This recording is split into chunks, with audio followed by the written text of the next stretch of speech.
because Jehovah built it. You can feel the spirit and positive energies. Questions asked comfortably like you're talking with family.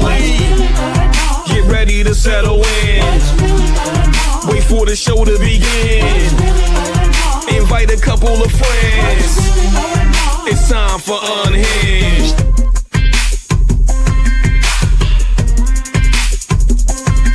What's really going on? What's really going on?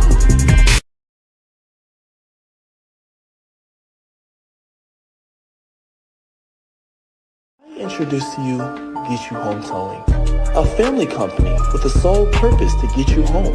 Whether you need roadside assistance or transport services, we have a flatbed big enough to transport any vehicle to its destination. Our offer to you is our gratitude and great service at a much cheaper price. We are also open to transport through long distances. If you need us, all you have to do is call that number. I'll see you soon.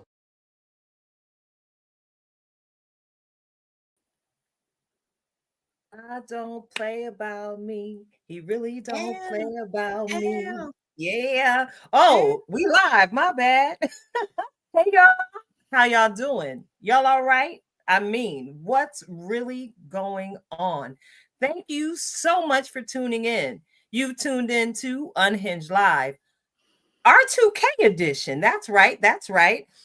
But I guess you all are sitting there wondering, where is the R? Allow me to digress and go ahead and say thank you so much for tuning in. Yes. And I want to go ahead and say thank you on this spot to all of our replay viewers who are going to go ahead and join us at a later date and time. We appreciate each and every one of you taking out time from your busy schedules week after week to come on in and see what we're talking about here at Unhinged Live. Just want to take a moment to get you familiarized with what's going to happen in tonight's conversation. Of course, y'all know we're going to give it real quick, a super fan shout out. And listen. If I was you, I would get every woman, man, boy, girl, dog, cat, fish, frog, whatever it is, whoever it is you would like, gather them around your listening device, whether it be your laptop, your tablet, your cell phone, maybe you're riding around in your car, turn up the volume. Tonight's conversation is sure to be one for the records. We have a very, very exciting guest. Actually, we have two very exciting guests scheduled to sit in with us on tonight. I know you all saw this week's advertisement. And of course, y'all heard me singing it at the top of the show. God really don't play about me. Tonight's show is truly an answer to prayer.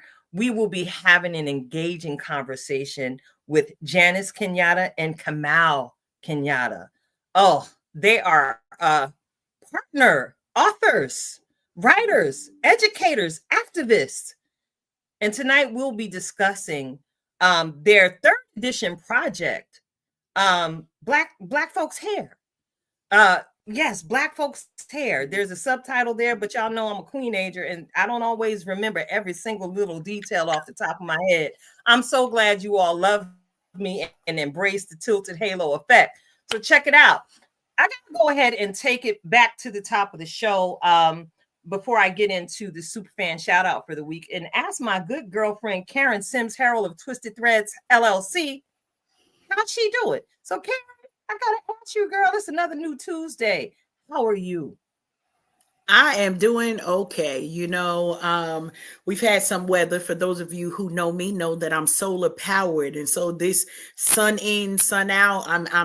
I'm trying to always channel the sunshine to know, right? Y'all know I keep my flowers in my hair because I'm here for the sunshine, not because I want it. I need it. So we've had a couple of days of rain. I think you all had rain up there, and most folks forget we have a couple of states between us, Tilted.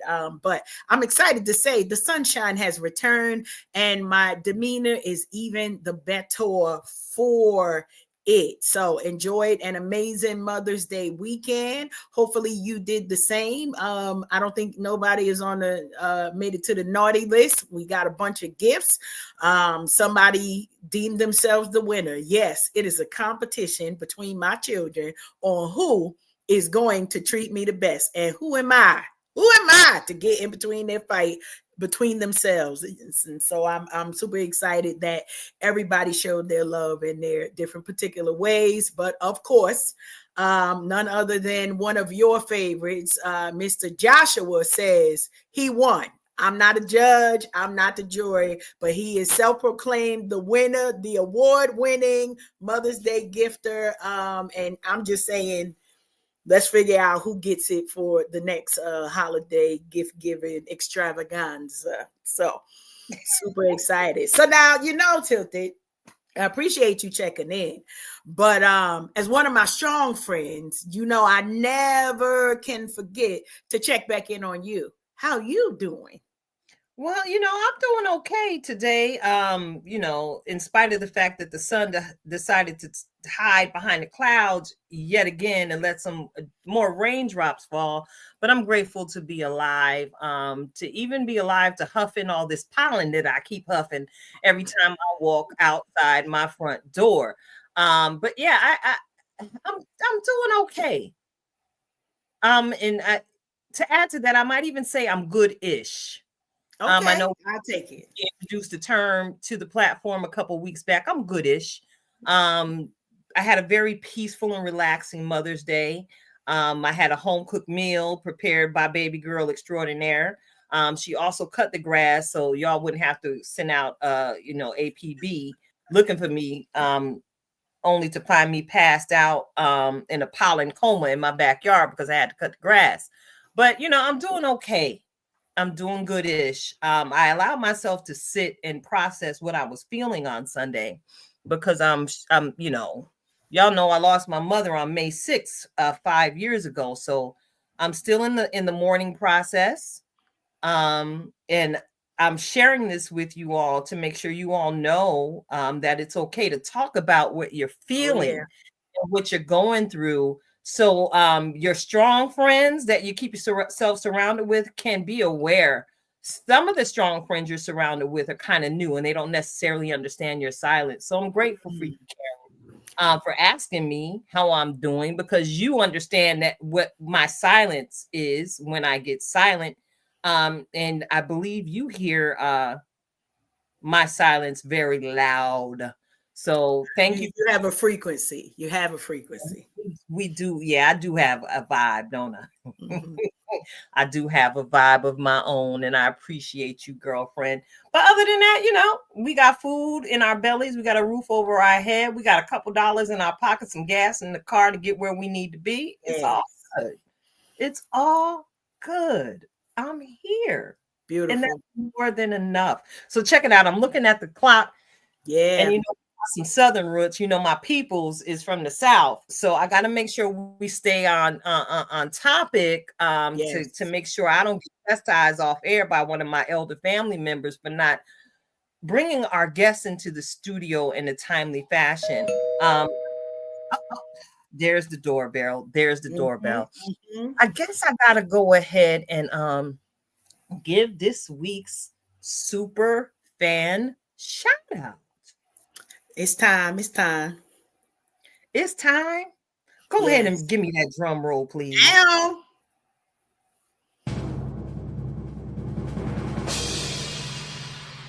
All right. This week's superfan shout out goes to a very dear friend of mine, another creative that we are blessed to be connected with. A creative who has tapped my email, tapped my phone, and has invited me to participate a time or two in their production.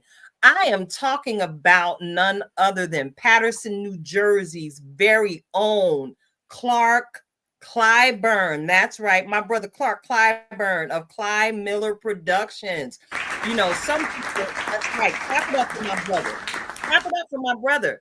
Because, I've heard people in the past refer to him as the Tyler Perry of Patterson. No, I'm gonna need y'all to scratch that. He is the Clark Clyburn of Patterson, New Jersey. I'm very excited about the new production. Actually, 3 short stage plays that he'll be presenting in the month of June.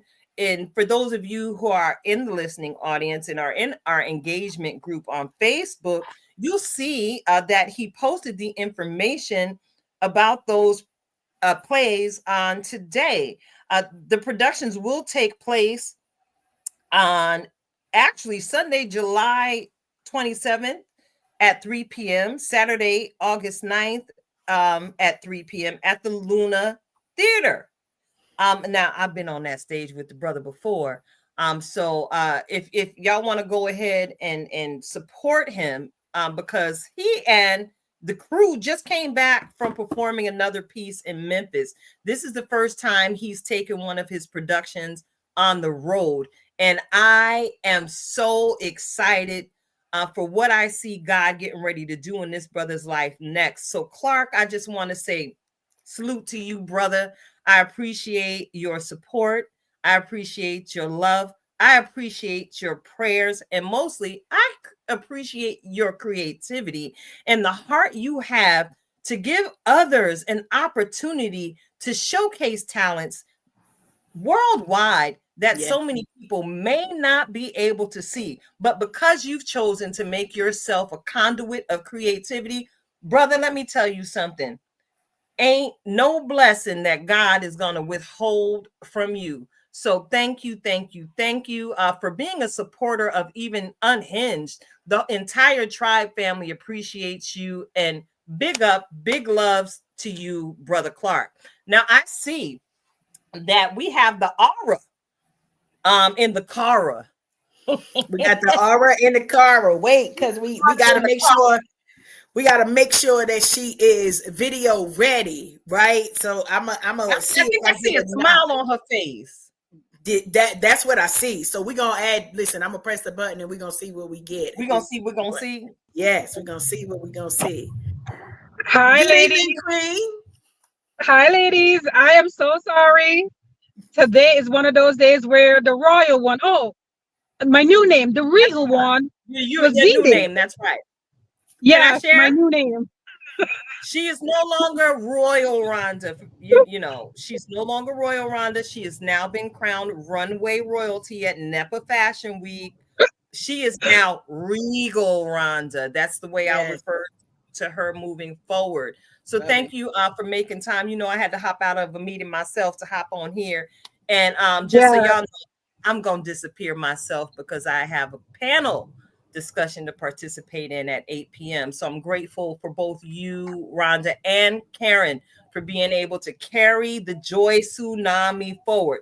So let's not stall the hour. Listen, y'all. Tonight's guests, all right? You saw Janice on the flyer. Yeah, I put a on that because she honored my request on site to see if she could bring Kamal in on the conversation, because they co-wrote this book that we are going to be discussing on tonight. And the first question I had for our sister Queen when she popped in the studio pre-show was, where's the curriculum? Yes. Because I ran into so many nuggets. I received so much affirmation in the words I read, for the way I've had to advocate for my choice to wear my natural hair for upwards of 25 years. And then giving that same information to empower my daughters. They too wear their hair naturally. Listen, we got both Janice and Kamal Kenyatta in the studio on tonight. So get ready for one great conversation. If you saw what I wrote in the advertisement for this week's broadcast, I invited you to get your passports and your notebooks together. Yes. So Karen, let's not stall the hour. Can we bring them in? Both of them. Welcome. So excited. Welcome. Hi. Hello. Hello. Thank you so much to both of you for your yes and joining the Unhinged family on tonight for this engaging conversation. I just want to say thank you to the both of you publicly for this labor of love. Yes. But it was very evident through each word written that you poured your knowledge into this project uh, for the love of the people. Yeah, I got to put it out there. You did it for the love of the people to give us some breadcrumbs and a roadmap back to who we truly are and who we are meant to be. We are kings and queens, and it is very evident in our hair. Mm-hmm. Um, so I hope you appreciate the fact that you are sitting in studio with three very natural queens on tonight. Yep. We appreciate you. We appreciate Yes, with very different journeys too, you know. And Yeah. so I know we you. Yeah. Yeah. one of the things for both of you as we welcome you as our guests, both of us have very different journeys. And Janice, as we were talking a little bit in the pre-show, some of that generational practice that we have. And so we try to stay smart over here, right, at our Tilted family. And we had decided probably a few months ago that we're going to try to do a book a month. And so this book is one that we wanted to highlight to our viewers and our listeners, because not that everybody in our audience is only Black, but we got folks who are have some connection to Black folks here. And I love the fact that we're going to get into the history. We're going to get into the longevity, because for me, Janice mentioned come out that this book is a 30-year-old, like the project itself started 30 years ago. And now here you are, still relevant, still all of the things. And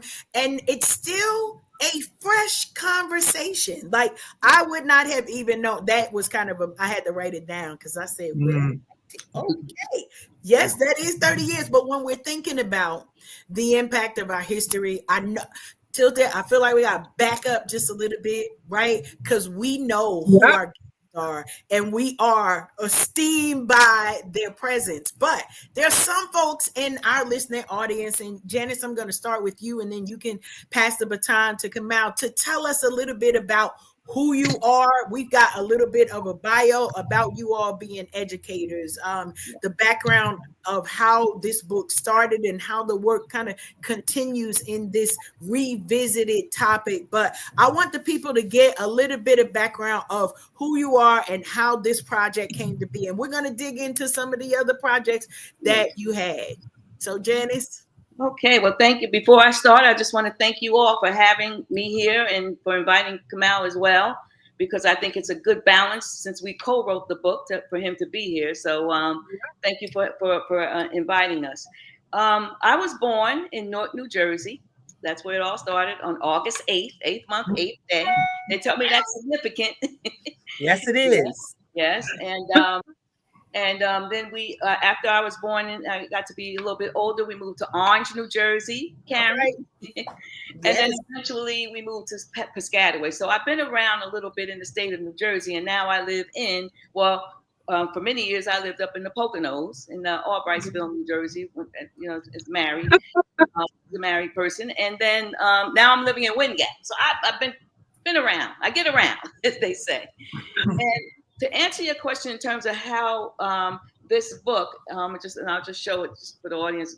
This is the third edition of Black Folks Hair, and we call it Black Folks Hair Revisited: Secrets, Shame, and Liberation. The first edition, which was written in 1996 by Kamal and I, was Black Folks Hair: Secrets, Shame, and Liberation. Then we did a second edition to update it. And then we did this third edition to even further update it, because there have been changes that we have undergone. And before I continue, Karen and Nikita, you use a word that's very indigenous and peculiar and particular to the black women: hair journey. Most Black women know what hair journey means. And that's what I went through. a hair journey. We all go through a hair journey once we become aware of our natural curls, our coiled, beautiful natural curls. We define it as, well, I have a hair journey. And we all have a story to tell, as Karen so eloquently put it. And my story began when Kamau and I were married a few years. I think our oldest daughter was, what was she, about 2 at the time? Year old, 3. 2 years old when we wrote the book, Aaliyah. And he took a class in Philadelphia, a Pan-African class. And one of the subjects that was brought up was about Black people, and specifically Black women. Black men have done it too, but specifically Black women straightening their hair. And so he came home out of the clear blue one night and said to me, "Why do you straighten your hair, Janice?" He asked his mother, "Mom, why do you straighten your hair?" And it was a knockdown, drag out conversation. We were like, what are you asking me? You know, when you talk about Black women's hair, it's a very personal subject. Yep. There's a lot of stuff going around here in terms of why we straighten our hair, but some of us don't even understand why and what that is. We've done it generationally because our mothers did it, our grandmothers, our great grandmothers, our great great grandmothers. At some point, straightened their hair and put emphasis on, at a certain age, your hair is going to be straight. Where did that all come from? Right. He hit me with that question. I had we've gotten excuses from people, like his mother said, "Well, I think my face is too big to wear my hair natural." We conjure these excuses as to why we don't wear our natural hair. I've heard it all, especially after writing this book and interviewing thousands of women. I've heard every excuse in the book, but my specific excuse was, I don't know, my mother did it, and blah blah blah. As I was saying, he said, and then anyway, as long story short, one of the things he said to me was, when you straighten your hair and you take away the original beauty of your natural hair, our daughter at the time, we just had the one, and then later on we had the other one, but our daughter is going to do the exact same thing you do. She is going to emulate what she sees her mother doing. And that resonated with me big time. Said, no, you're absolutely right. And then that's when my hair journey started. It started with me letting my relaxer go out, and then embracing and enjoying and learning how, because that's a big excuse that a lot of Black women, and I should also include biracial women who have curly, coily hair. The excuse is, I don't know how to take care of it. We hear that a lot. Well, you learn how to take care of your relaxed hair, just like you learn how to do that, the straightened hair, you can learn how to take care of your naturally curly hair. And that's the hair journey that Black women mean when they say that. Taking care, grooming, getting it the way you like it so you feel comfortable and beautiful in your skin. I don't know if you want to add to that, Kamau. Yeah. Well, to get started, I'd like to thank Nikita and Karen. When I came on, the hair is the first thing I noticed about you all. And I see Rhonda as well. Janice kind of left out a little piece about how it kind of got started. I had gone to that class, and one of my mentors, he started talking about hair that night, and he talked about it in such beautiful and magnificent terms. I was like, I have never heard anybody talk about our hair like that. And I said, wow. And when I came home, I asked her, she made light of it. We had a royal battle almost. I was cowering in the corner. Yeah, I'm like, and so the same thing happened with my mother. And I kind of started thinking that every woman that I would ask, because my brother and I kind of did an experiment with it, and everybody responded with this volatile response. And so we said, at some point I started saying somebody should write a book about this, and I kept saying that, and everybody kept saying, you should write the book. And what had happened, I started writing maybe the first 2 pages, and I thought to myself, if I write this book, I'm gonna have a problem. Women gonna have a problem. So I said, let me ask Janice, because by that time she had already gone through her journey at that point. And I said, would you be open to us writing the book together? and that's how that got started. And it's been quite evolution. You just reminded me. I realized it's 30 years that when we first started, we were wearing locks then, I believe. We were still both wearing locks at the time, right? And we would go to different places around the country for interviews and so forth. And a lot of places, it was novel to them. It was like, what did you do to your hair? And I'm talking about Black people saying this. And we've seen that evolution over a period of time, and we predicted that this would happen because of several things that was going on with the emphasis on health that was beginning to become prevalent, as well as digging into our culture. As more of our people start to dig into our culture, they start beginning to feel better about it, and they see the inconsistency. But there's still a lot more work to be done around the area.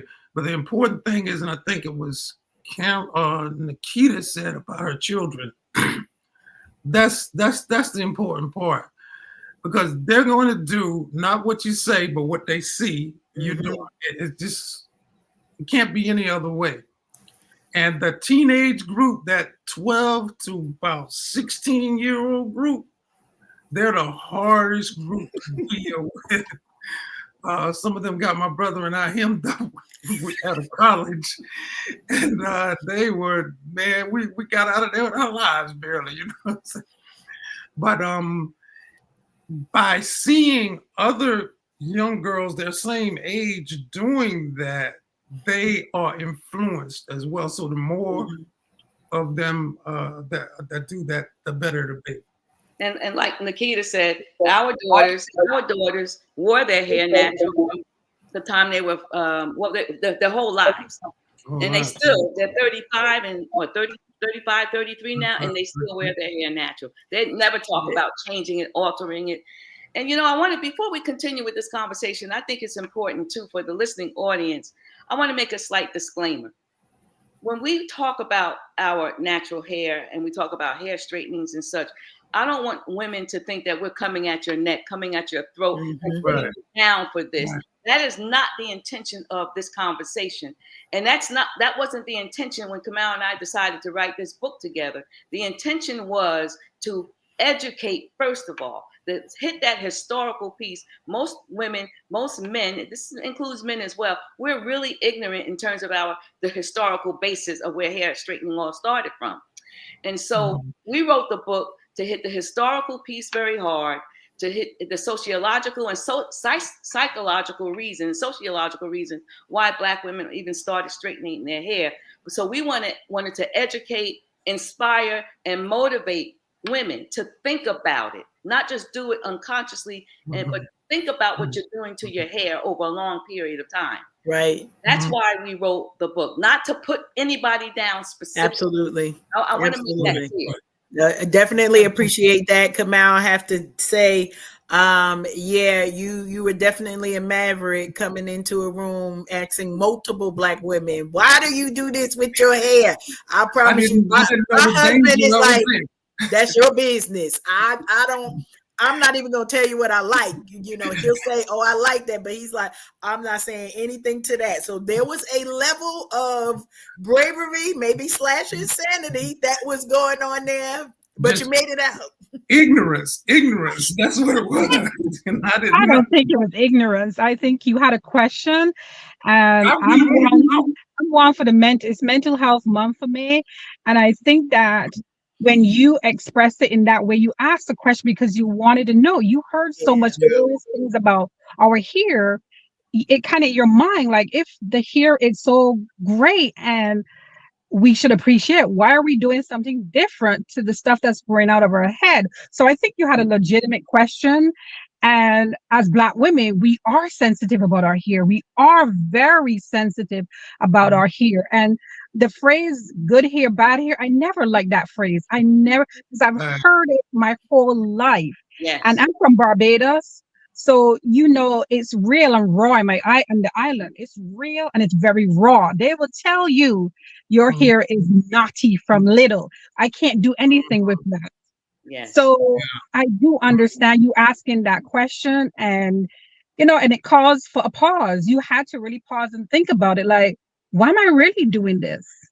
Exactly. So I really think it was a really good question. And if more Black men would turn to their wife or their girlfriends or their loved ones and say, like, why are you really doing that?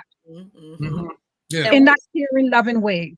And we did have book was all the rage back then. We did. I got a lot of press about it because it was a different topic, one that was not spoken out in public a lot. And we met so many. I mean, it was so beautiful in the sense that we met so many women and men after reading the book and digesting what the information that we put into the book. They decided to start wearing their hair natural. I mean, we right come out. We've heard this countless times. And the husbands, the way they talk about women and the Black women's hair, that was the key for a lot of women. Some men said to their Black wives, "I don't want you to wear your hair natural hair," and they didn't. And that was a big hindrance to them wanting to do it. So it's just so many layers to this topic. We can spend 2 days talking about this. Yeah. To add to that, we've had women who read the book and cut their hair off immediately. One case was when we spoke at a church in, I think it was in Brooklyn. And a couple of weeks later, I came home and Janice said, some guy called you from New York, and I was like, what the heck is this about? Something about his wife, right? I'm like, what is this about, right? And so we got on the phone and he said, you the guy that y'all wrote this book, right, about the hair thing, right? I said, yeah. He said, well, I just called because I want to thank you all because I've been trying to get my wife to wear her hair natural for years. And she read your book and I came home, she had cut her hair off and gone natural. Now that's not the ordinary. I teach African-American studies at the colleges. And so I've had students. I remember this one young lady in particular, she just gave me I am not going to ever wear my hair like that. It's ugly, yada, yada, yada. About 5 years later, I was walking across campus and she looked and said, hey, Professor Kenyatta. I was like, is this, I forget her name now. She said, yeah, it's me. I said, you got she had a nice fro, right? So I was like, she said, yeah. And she said the thing and this is what we hear over and over, that question, because I would ask the question in the class, why do you straighten your hair? And she said, I could not get away from that question. Every time I would look in the mirror, that question just haunted me. And so it goes the stratum of people. Everyone has their journey. That's what it boils down to, what you started talking about. Some get there quicker, some don't. Some never do. Yeah. And I should also mention too to the audience, if anyone's listening, in terms of white women, we've also had engagements with white women who had very curly hair. Their hair is curly too, some of them. And they would be ridiculed as children because their hair was not straight like the European aesthetic, the long blonde hair, and they were accused, teased and all that. And also a lot of them told me they would literally, to get away from that teasing, would iron their hair on the ironing board. These are white women. Yeah. And also this applies to biracial children of biracial who have that really mixed type of hair, partly curly, partly straight or whatever. And they were ashamed of it. So this subject, it hits everybody just about. We've had people from Germany, from the Netherlands, and so forth that have gotten in touch with us, the islands, different parts of the world. But yeah, the most surprising thing by the time we did the second edition, because we weren't writing it to white people, was the number of white people who we did come in contact with, like Janice said, that would share their story. In fact, the newspaper interview we had was with a woman. I don't know if you remember, Janice. She was talking about, she had real curly hair. Mhm. And she said she thanked us for the book. She was intrigued by the book. But the other piece was the women who have children, biracial children, and they want to know how to take care of the children's hair without, because they were dumbfounded in many cases. I love it. You know, one thing I want to add to that, and this was my experience from reading the book. Of course, recommendations. You open a book and you're like, yeah, this is great. Oh, this is wonderful with the information that was there. But one of the things that I found so personable about the book was you all wrote about my individual hair journey. So it felt like a hair biography, so to speak. So, we had the Easter evening straightening the hair with the straightening combs to the Jerry curl. I was one of them. East Orange, New Jersey. We was dripping all over the place. I promise. Same. To the wrap, to the couches everywhere. I promise. Like, and so reading this stuff and even the questions that were in the book and how, it was developed to go about getting the answers. I promise I can't remember what page it was, but I recall it was before probably chapter 5 where I got to a point where it was like, I can't answer the question of why do I do this? Like, Janice, I didn't even have because my mother did it, because somebody said sit in the chair. I had no answer. And it was like, okay, well, I got to think about this, because after seeing other people's accounts, it's like, nope, that ain't it for me. What else? Like, and so having the reflective portion of this was so important to me as a reader. When we think about, we're reading the title, Black Hair Folks Got It, but secrets, shame, and liberation, right? That part of our journey that we said, I'm not doing this. Like this is not for me. And I recall just my personal journey. It gave me the opportunity to reminisce, to see all of the different phases of hair and what that meant to me. And even my husband and I have been married for 2 years, and he is a natural hair. He's like, I want to come home to you. I don't know who that is with all that other hair. Now, every now and then I have to tell him, cut it out, because I'm going to get some braids. I'm going to get something else. But he really does not like it. But he knew how to approach me, right? So, Rhonda, from what you say, and it's like, this could be whatever now. Don't come over here wrong. So I do appreciate, the thoughtfulness and how much each of the chapters kind of, celebrated that, even to the fact, and then I say before chapter 5, because here's what chapter 5 did for me. I think that was the chapter where we talked about, I'm not going to get a job with my natural hair. Yes, right. That's a big one. So I experienced that personally. I went and I got my silk press when I came down here to North Carolina, because I wasn't sure, right? Well, I wasn't sure. But I recall other people going through the hiring process. And I had one person in particular who's still on my team. She had wore her hair straight the same. She said, y'all natural hair? This is wonderful. Like, I don't have to be bothered with all of this extra. She said, I'm going home, take this stuff out right now. Now, she didn't even know whether she got the job at that time. But she was excited about the fact that her natural state of her hair would be celebrated. And so all of that to say, we're 30 years in. Now we've got the Crown Act, right? In many of our organizations and corporations that say, leave me and my hair alone. Right. When you all kind of was doing all of this, was that even a thought for you all? Like how does that, seeing this kind of relevance still be here today, how has that continued to impact, your conversations about the book? Well, one of the things that was going on at the time was with the cosmetologists who were doing natural hair, and the industry was giving them a hard time.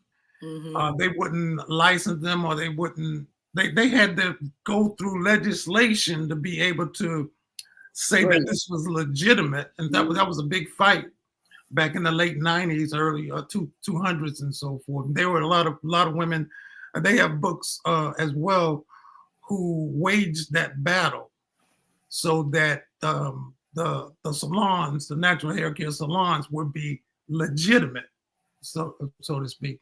That's one of the things that I've seen now that I guess people don't even think about there because it's so normal in a lot of cases. Can you think of anything else?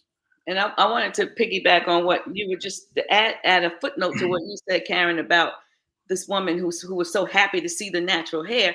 That's why we want part of the book is called Liberation, because it is truly a liberating feeling to be able to wear your hair naturally without fear of what someone thinks about you when you go to work.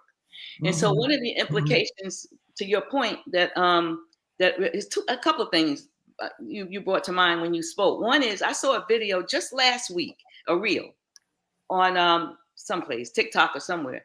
And this Black woman, she was clearly married to a white guy. And she was looking in the mirror at her she had a big fro, her natural natural hair. And she was patting and she was smiling and just like really full of herself. Her white husband came into the bathroom and saw it, and she turned around. He said, "Oh my God, you are gorgeous. Why have you been hiding this?" He loved. I mean, I wish I could have just saved it, but he said, "Your hair is just gorgeous. Why have you not been wearing your hair like this?" And so, a lot of times you'll see that where other people of other races or other ethnic backgrounds, you're so concerned about how they feel about you, and they want what you have. They like what you have, and we're so concerned about pleasing them. I always get upset when I hear women say, and I don't hear it as much anymore, but it's still out there, where they get married or they take professional pictures. Oh, I got to straighten my hair, because they think that this is not professional, or they think it's not pretty. Yeah. They don't see themselves as pretty with their natural hair. So we got to get our women to embrace that you are beautiful, you are pretty, even in this year 2025, especially the young, especially some of the young people. Yeah, one of the things that we used to do along those lines, in the initial book, we had pictures of women with different, with the locks, with the braids, with the bald heads, the different, so that you could see that it was a beautiful thing. And then later on with the website, when we could really expand it, we would show them, because people would say, well, for example, with locks, oh, I can't do anything with that. And we showed them the pictures. I mean, there are so many beautiful, elegant styles that are available. The options are endless. Like Janice, for example, her journey, she started with the braids, and then she wore locks. She wore locks for about 18 years. I wore locks. 18 years. Long locks.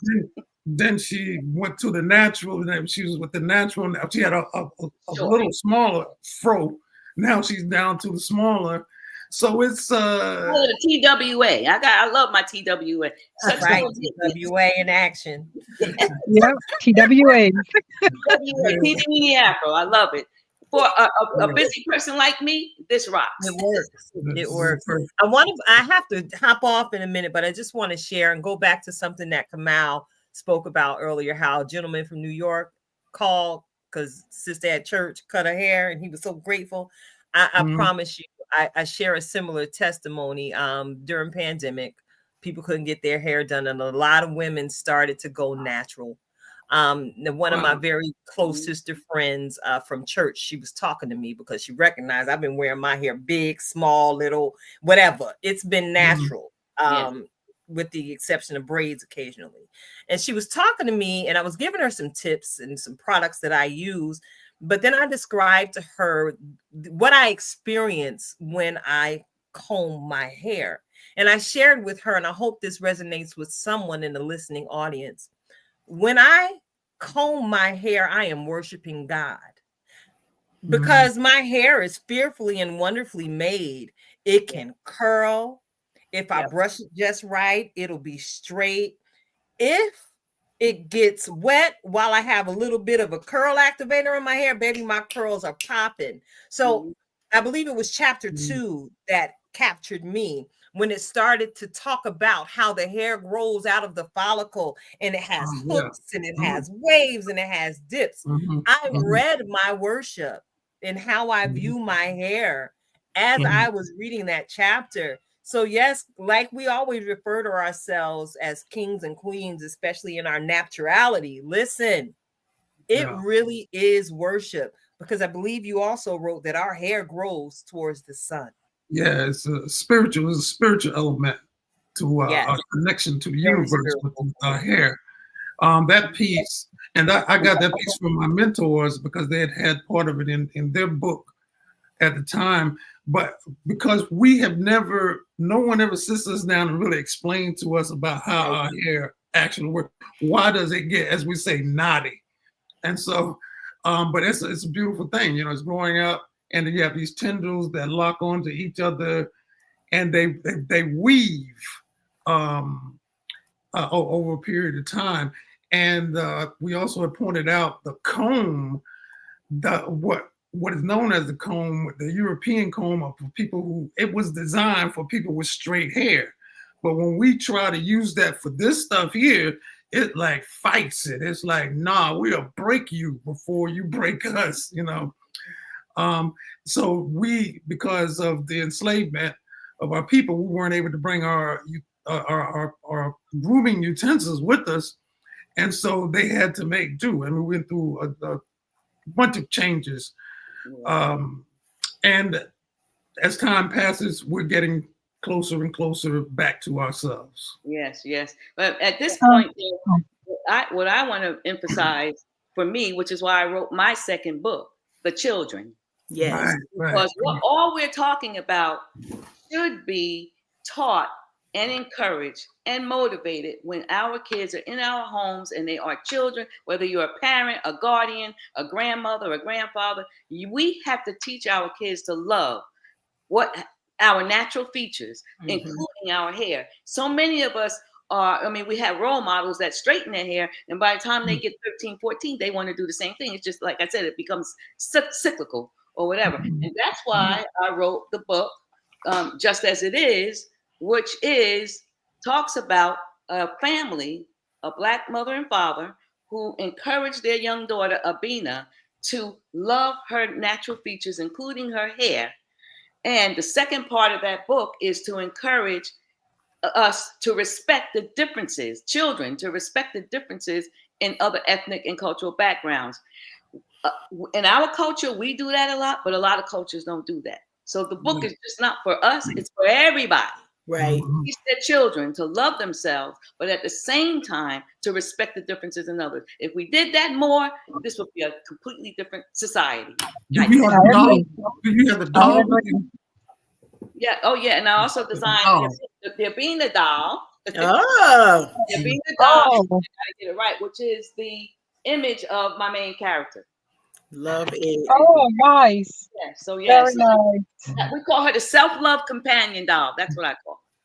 I love that. I love the self-love, and that's one of the things when I was reading the book, well, both books, the self-love. You mentioned that yes, women walk around and we say we love ourselves by the way we dress, we carry ourselves, but when you look at the hair, it's straight. How is that self-love?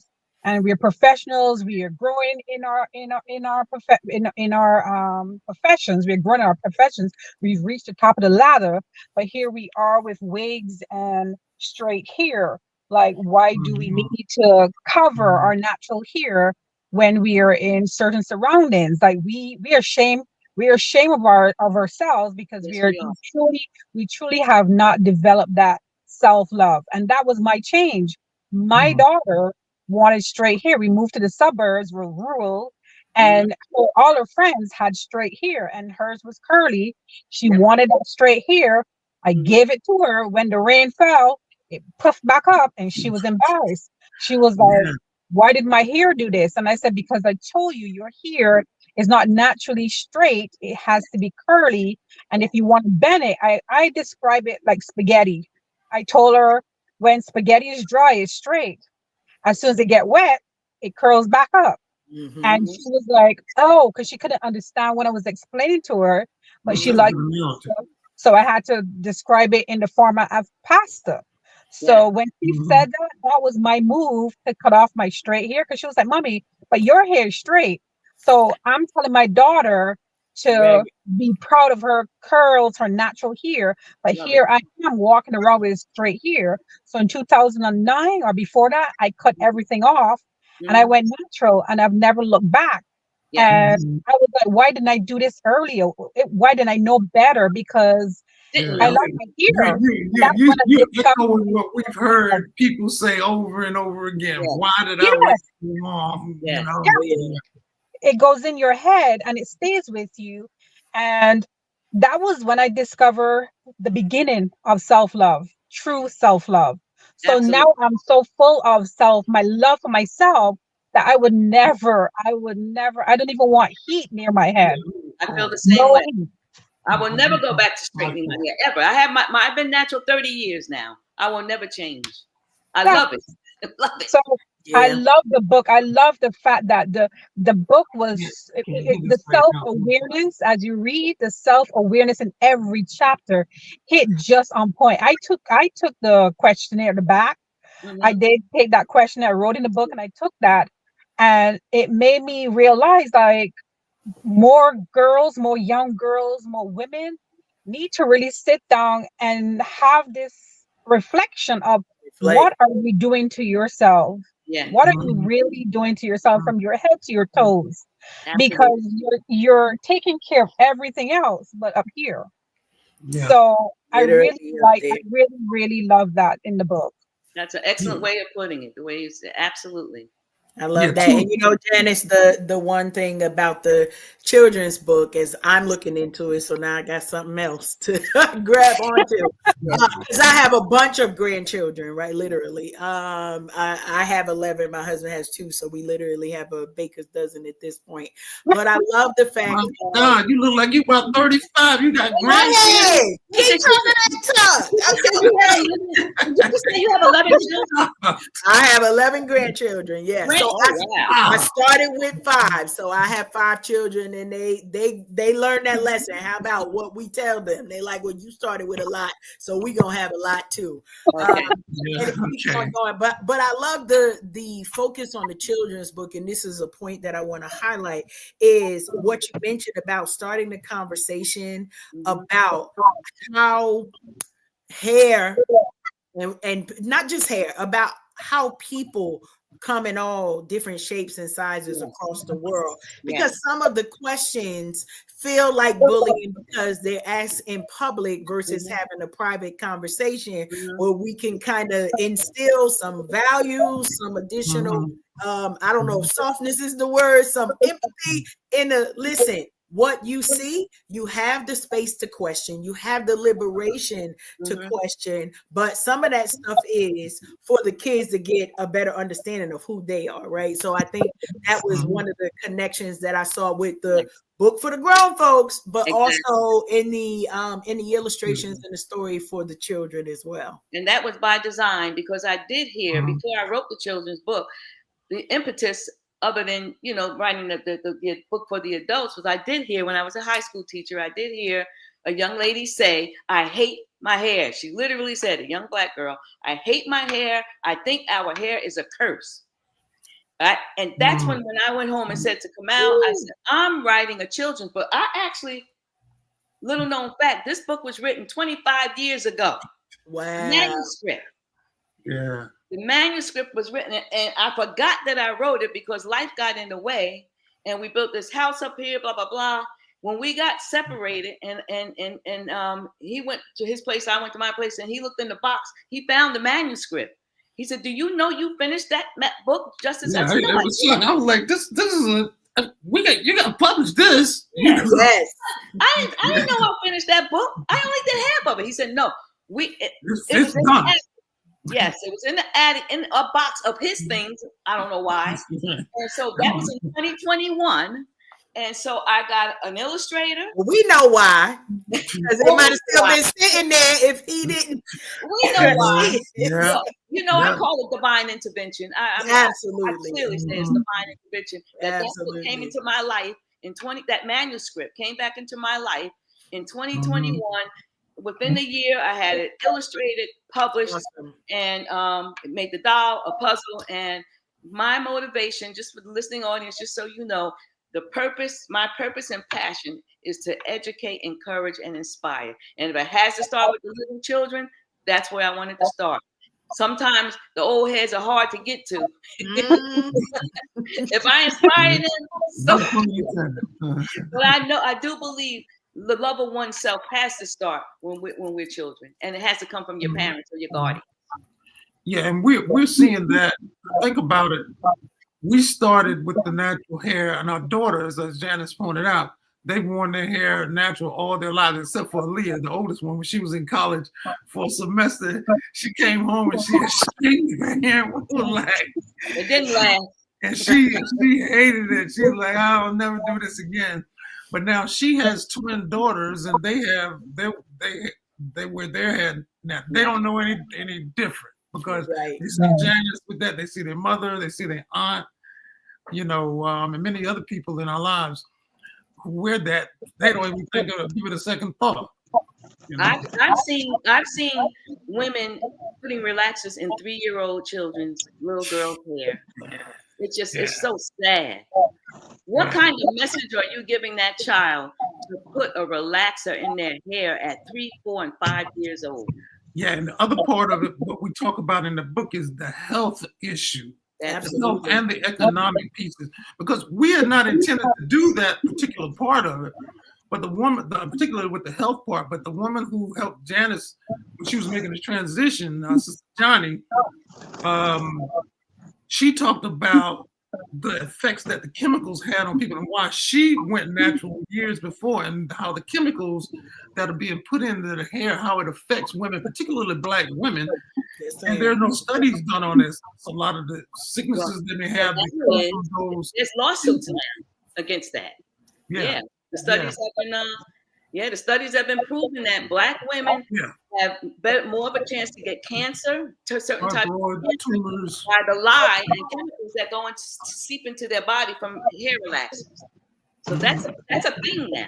Yeah, and part of the, I think, significance of this book and the resurfacing and why it's important to us and why it should be important. So for our listeners, this should be important to you, is because part of what you say about the shame, and I say this for me, I used to relax my hair, get to my big old age of the age I am, and now it's, well, you're suffering with fibroids. You've got very strong menstrual cycles, and nobody seems to know what to do.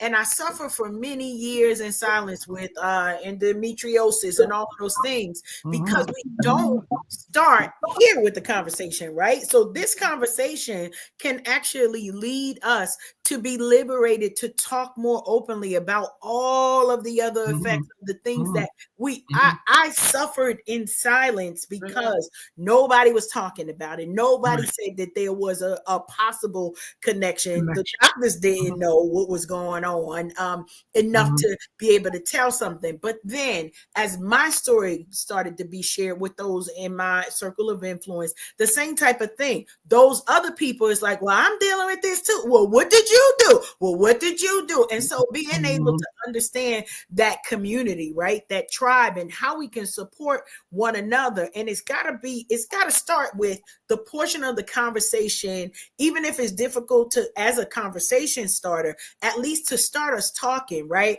About we're not going to get out of May. Rhonda is a mental health advocate. So you better believe we're going to be talking about that this month. But it's also something that when you're isolated, right? When you're feeling that shame, there's no way for you to be liberated because there's nobody else to come alongside you. And so the importance of this book, and even me seeing myself and each of us seeing ourselves and understanding that journey, somebody had to get the knowledge out there to us so that we could continue the conversation and say, I didn't really know about that. So I got a couple of things that I want to research a bit more. I think even the labeling that you were talking about and understanding that this was, a book that was in process for so many different years that we read the labels. We didn't understand what it was that we were reading. Even when they said, no lie relaxes, and we believe. Yeah, it was a lie. We believe it was a lie.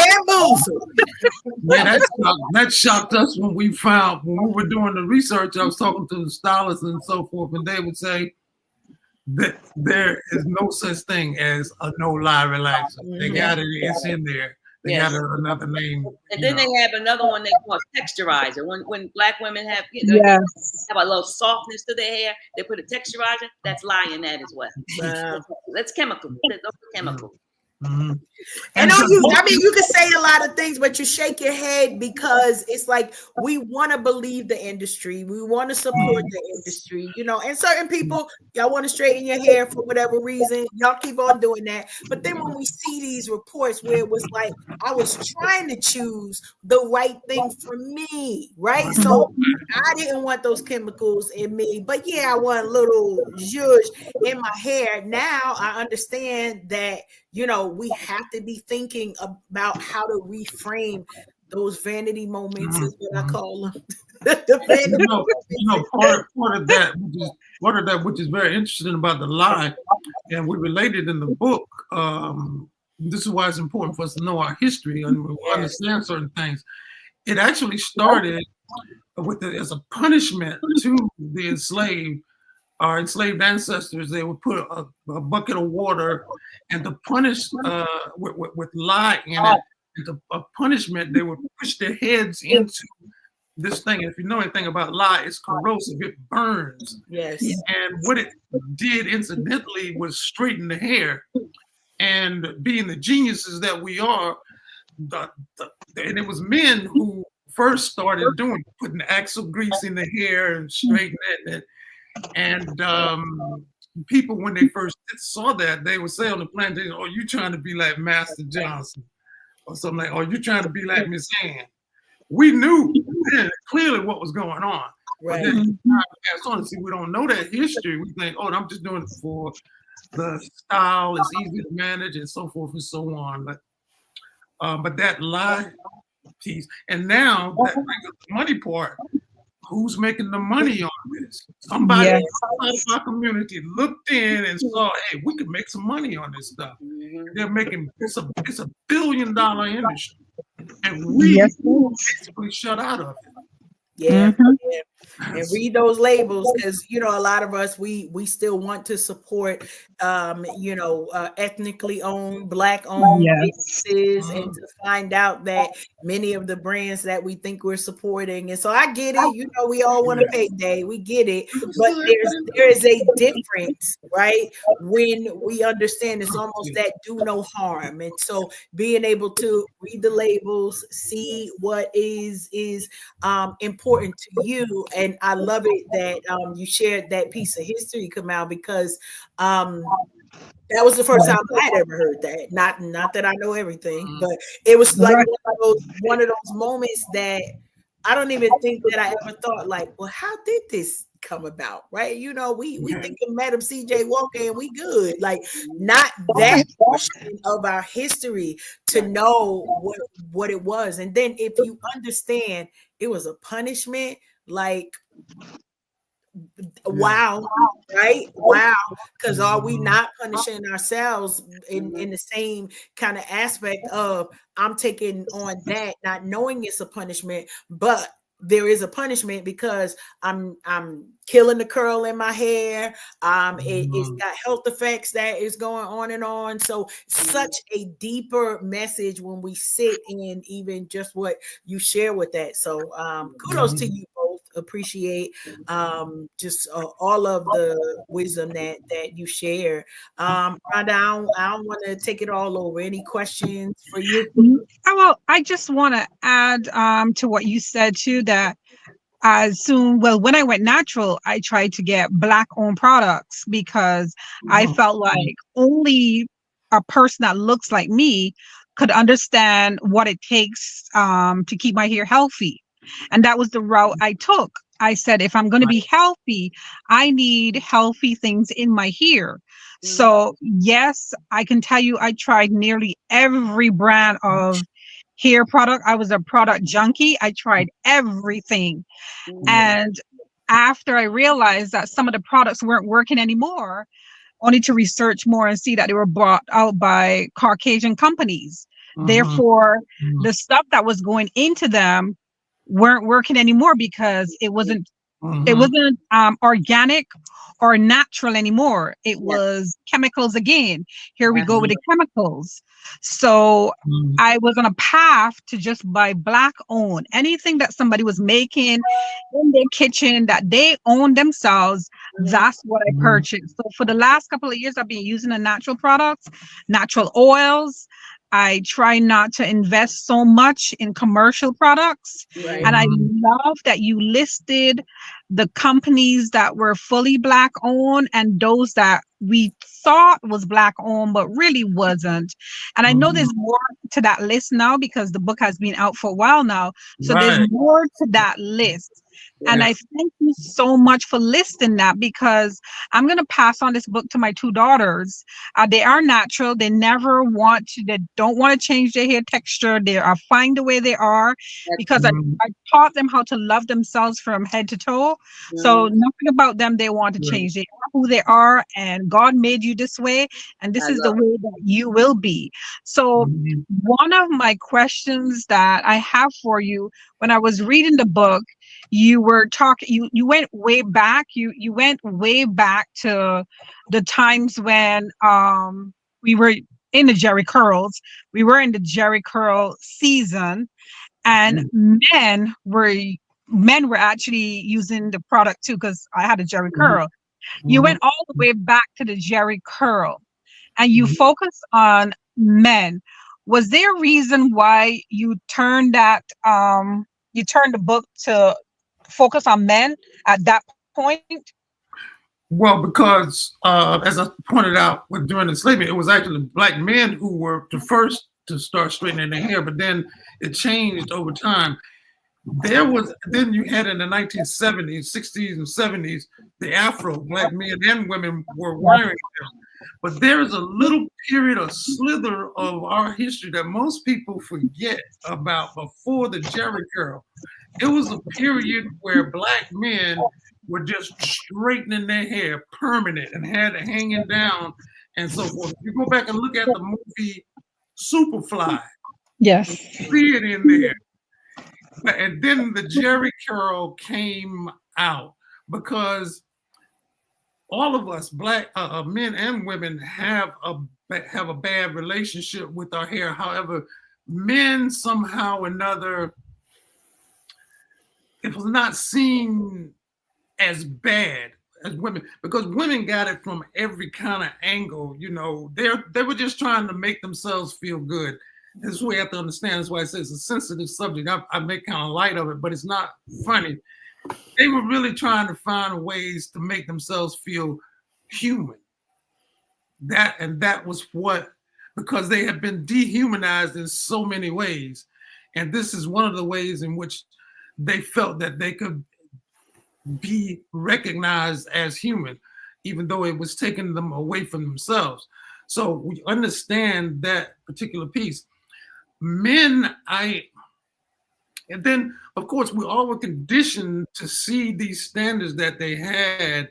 And part of the problem, I forget who was saying it earlier, men wanted to see that straight hair look on their women. And so many women attempting to satisfy their husband, their boyfriend, or their fathers, or whoever, that's what they thought they liked. So they tried to do that. So black men were part of the problem. And some of them still are who will say that. So, but many of them, as we found, they love the natural hair. Once they see it, and they love it. But we didn't focus on the men because. Well, you talked about James Brown and yeah. With the entertainers, if you go back to the 60s, they straightened their hair. Little Richard and all of those guys, they straightened their hair. And Malcolm Black X, and proud, right? Black and proud. Black and Yep. Proud. Right? Yeah. Malcolm X talks about, and I think I had the quote in the book where Malcolm X talks about in his early, as a young man, he would get his hair straightened, and he said he was in there enduring all that pain just to get his hair to look like a white man's hair. And he said, when I've seen some of our people are still doing that. Yeah. But here's an interesting fact to think about. I think Kamal, one of your students, when you give the book as an assignment and they have to do a paper, one of your students, I remember this from years ago, one of your students, a male Black student, said that he had never, I'm getting it. It's two things. One is he said he had never seen his mother's natural hair ever. Right. He didn't even know that's what her hair looked like from the time he was shocked. He was shocked. He said that was her hair. Yeah. Right.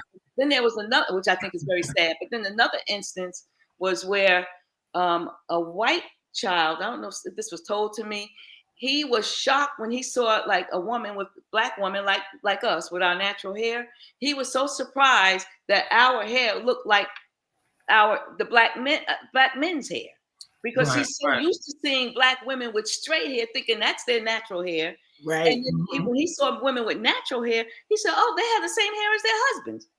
That he was very surprised by that. Yeah.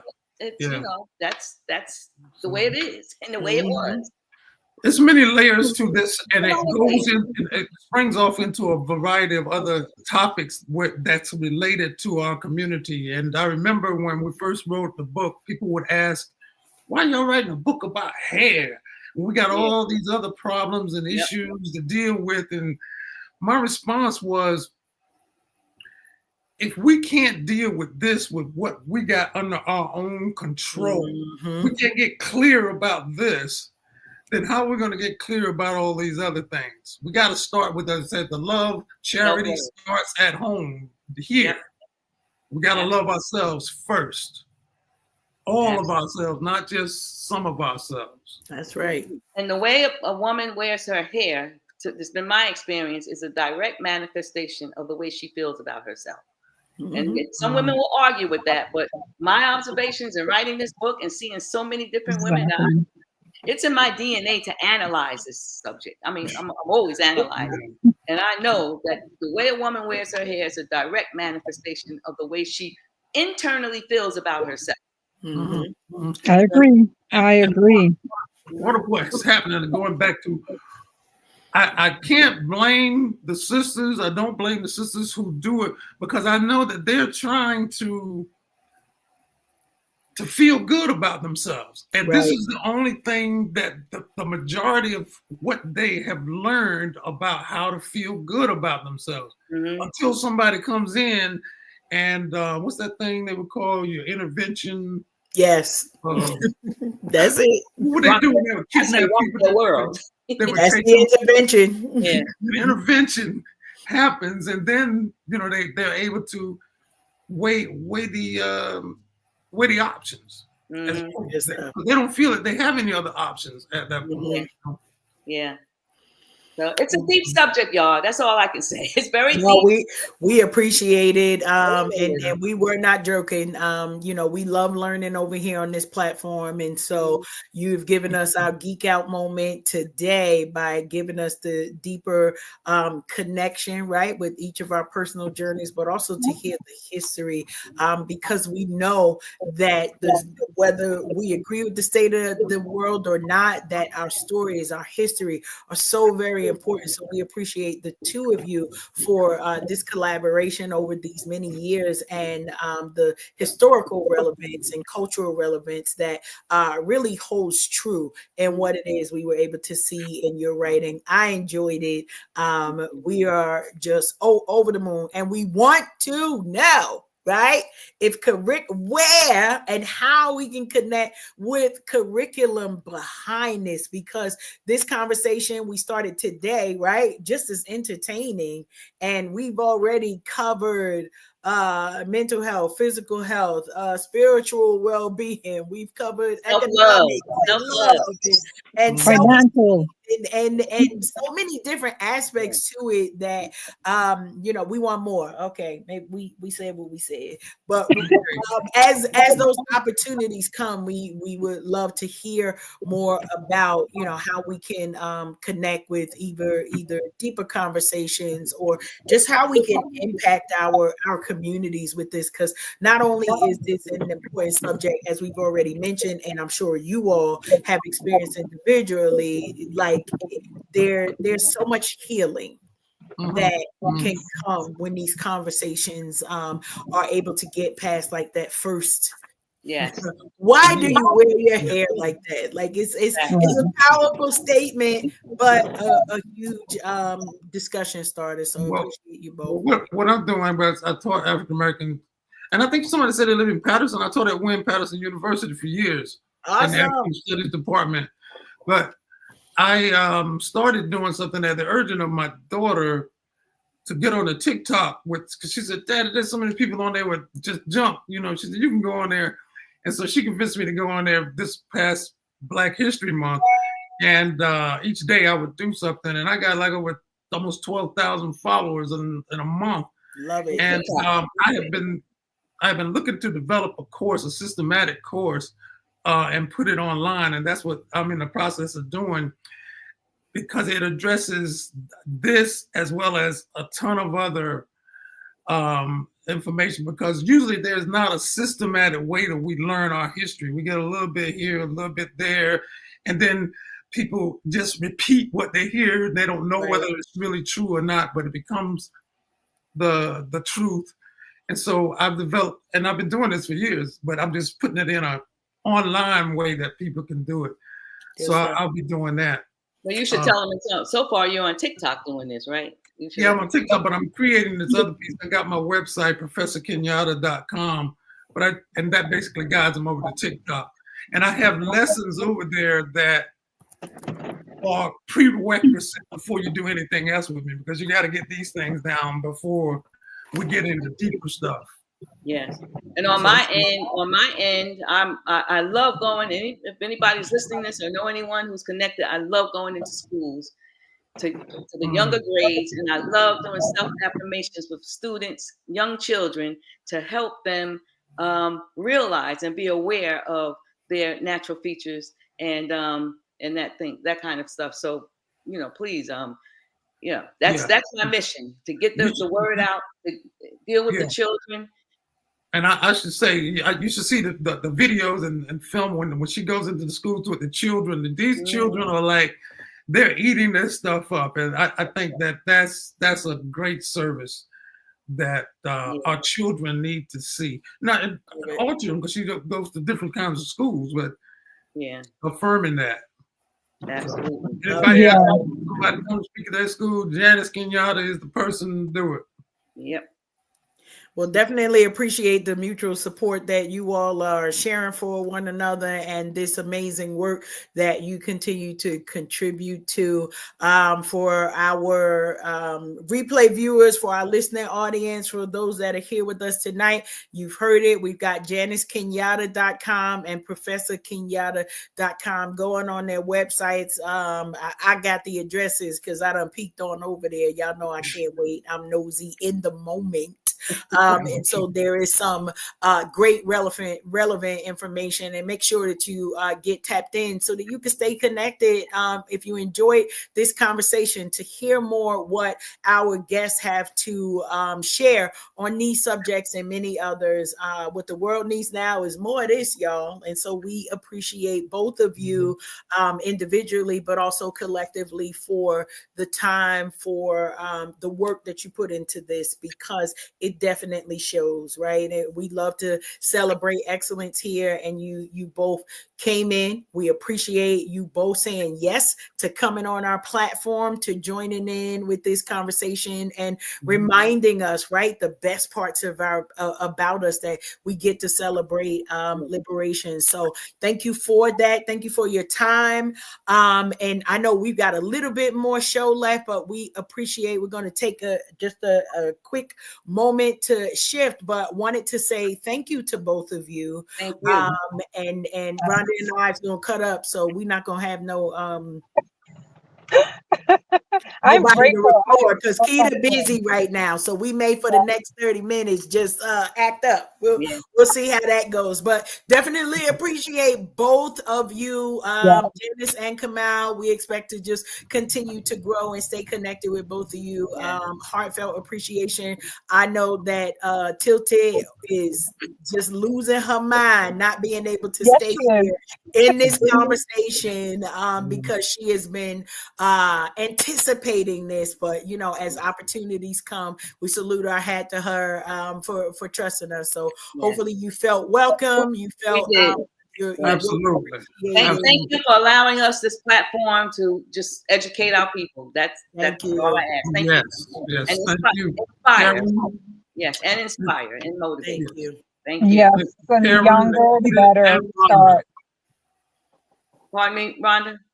I said, and the younger, the better that we start, Yes. because we've seen that a lot of the younger ones, 3, 4 years old, are wearing lace fronts and straight hair ready. They want the straight hair, and if we can Yeah. start early with the young kids, we can Yes. avoid a lot of mental trauma. We can Mhm. Yes. avoid a lot of physical trauma as well.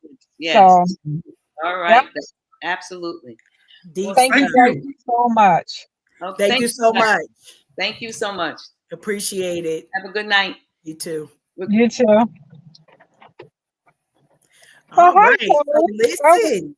That was really, really great. And I I am beating up myself because the fact that I had so many notes on my in my book.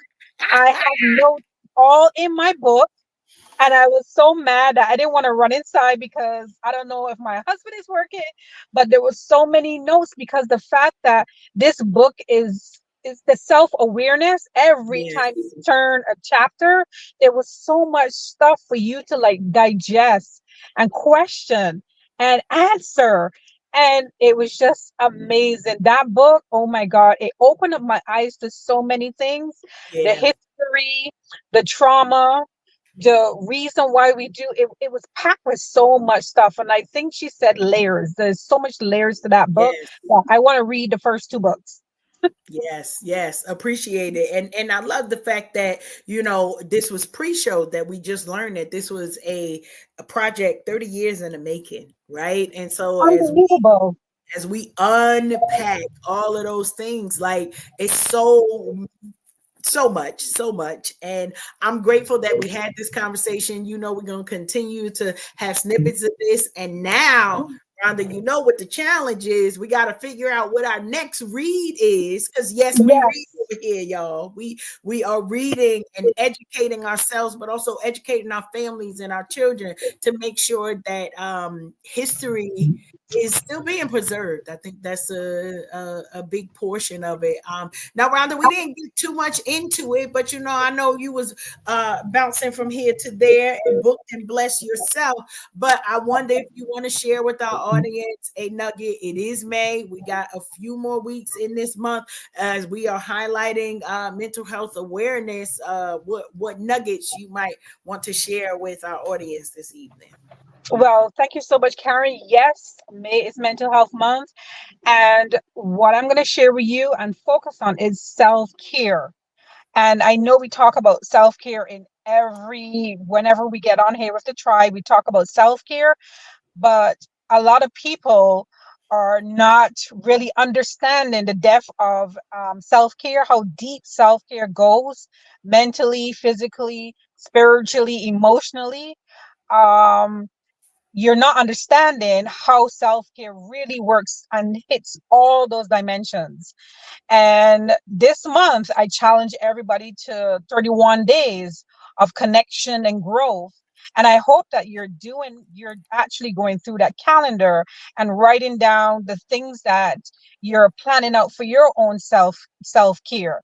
I'm actually developing a workshop for work on self-care for our workers because you don't realize how many things you think about, you do, your actions, your behaviors, because you're not rested. Yep. Second, you are overworked. 3, there are too many problems in the world and you can't take care of all of them. And as mothers, as wife, as sisters, as aunts, as all the hats that we mothers wear, it is important that you stop, you take that deep breath. I know people laugh at me when I say to breathe. I was like, that's not the type of breathing I'm talking about. Right. And sometimes it's not that even that physical breath, but just a pause, just stop, take that breath, close your eyes for a minute and refocus before you do everything else. And when you do that, you will see how you refresh you will be. And it doesn't mean that you go back and start doing everything all over again. That is the time that you take for yourself to reconnect with everything that you just lost. You bring it back in. I love grounding. That's why I couldn't wait till winter was done so I can step on the grass, the green grass, and ground myself because it just feels so good. Growing up as a kid, my mom would say, don't go outside barefoot, don't go outside barefoot. But there is health in grounding. Yeah. And again, if you can't breathe, step outside and ground. If you don't have grass, sand does it as well. If you don't like sand, go in the mud, carpet, just do something that brings you back into focus. And that's it. My stuff this month is just self-care, just for you to take care of yourself. It is needed so much in this world where it is chaos every day, and you're watching the news and you're seeing everything, and it's all being kept in here. You got to let it out. You do. Let it You go. do. I appreciate that. And you know, I'm coming following right after you. Tilted is gonna be upset. You know why? She gonna have to catch the replay, right? Yeah. For this next segment of Reflections of Purpose. And so I love that we tag team, and you know, you my birthday twin, and I'm Oh about to yeah. get into it. Here we go. So, as always, I come to you all with the title. It's that time of the show where we come to you with our reflections of purpose from Coach Cash of Twisted Threads. And today we want to remind you, be your own medicine. Yup, I'm right in line and in step with my sister Regal Rhonda, all of the things. But we want to remind you, how are you able to be your own medicine? Well, many of us are waiting for the world to be an answer to us when we're already the answer to our own selves. And being our own medicine means we get the opportunity to heal our hearts, to create parameters in different places to say, this is good for me, this is a no for me, and then stick to it. Some of us do not understand the effects of stress and how stress will literally kill you. This is no joke. I have people who are very close to me who seem to be continuing to see sickness every single week. And so I had to start that conversation, right? These are, they started out as one thing and now they're clients, and they know, all right, let's have a conversation with Coach Cash. Why? Because I'm noticing something that you're allowing to happen, right? And so worry will seep into your mind, and literally it'll eat your insides, and not in a good way. So we got to learn how to rest. When Regal Rhonda talks about self-care, many of us don't know how to do it. Can we just have a transparent moment? You think that the words are foreign because you don't know how.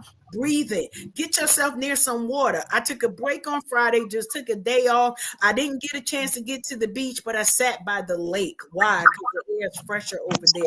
Sat by the lake and just did nothing. Allowed my mind to empty. Why? Because you're looking for direction, you're looking for new thoughts, but you're overstimulated, right? And you're overwhelmed with what you may be experiencing. And so taking those breathing moments, as Rhonda already mentioned, is allowing you to be your own medicine. But here's the thing. Right after you self-medicate with some rest, right after you self-medicate with maybe turning the news off, we're letting that boss know you can't stay till 7. He could get you from 9 to 5:30, but you out. And if he wants you to stay from 9 to 6, I'm gonna need 30 minutes to get my tail outside so I can seep in some of this sunshine, so I can seep in some of this extra. And then here's the deal.